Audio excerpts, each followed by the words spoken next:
Welcome to the Australian Mining Weekly Wrap, where we let you know what's happening and affecting the mining industry. This week we'll be looking at a miner who was killed in Port Hedland, the upcoming carbon tax, and a study that shows that burning coal may be saving the environment. As you notice, our reporter Jessica isn't with me this week. She's actually spent the week in Perth at the Mining and Engineering WA exhibition. We'll be cutting across to her later.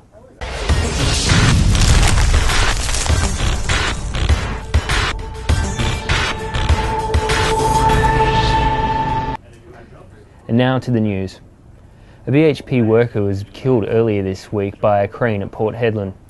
The 27-year-old died on Wednesday night at the iron ore loading facility Finucane Island in Port Hedland after a crane toppled over and crushed him. There's currently an ongoing investigation by the Department of Mining and Petroleum and WorkSafe. In larger news, the government has actually announced when they'll be releasing their carbon tax. While earlier this week they said they'll put it out on Sunday, the carbon tax is actually unfinished and there are quite a few details that they're still missing.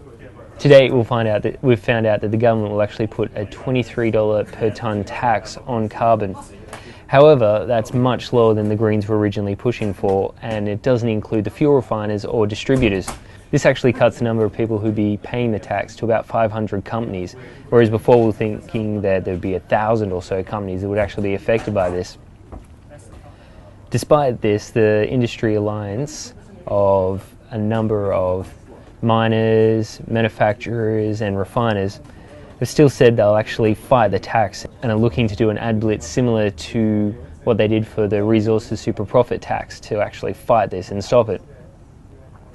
And in stranger news, a report's come out of the US and Finland that burning coal actually stops global warming.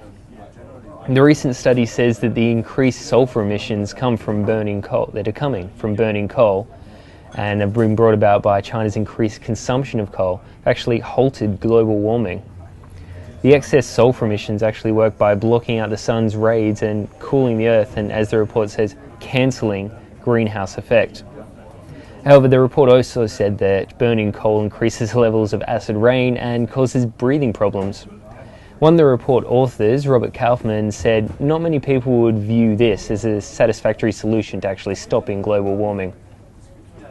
Surprisingly enough, one of the co-authors of the report is Michael Mann, who was on the UN panel in 2007, which prepared a report that said climate change is real and is actually caused by people. And now we cut across to Jessica, who's reporting from the sidelines of M&E WA in Perth. Hi guys, it's Jess coming to you here from the Mining Engineering exhibition in Perth. I just thought I'd give you a quick wrap up of what's been going on over here in the Western States. We had the exhibition open yesterday by the Minister for Mines and Petroleum over here, Norman Moore.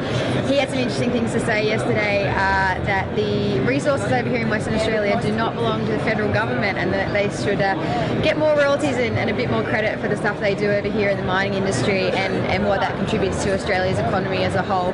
He also had a fair bit to say on his opinion on Julia Gillard bringing in the carbon tax, even though she once claimed that she would never do any such thing. So that was all a bit interesting, and I'm actually having a chat with Mr. Moore tomorrow morning, so hopefully we'll have that up for you guys to have a look at very soon. We also had a professor from Curtin University's Mining and Engineering School speaking yesterday, and he was talking about the skill shortage and mining fatalities in the industry.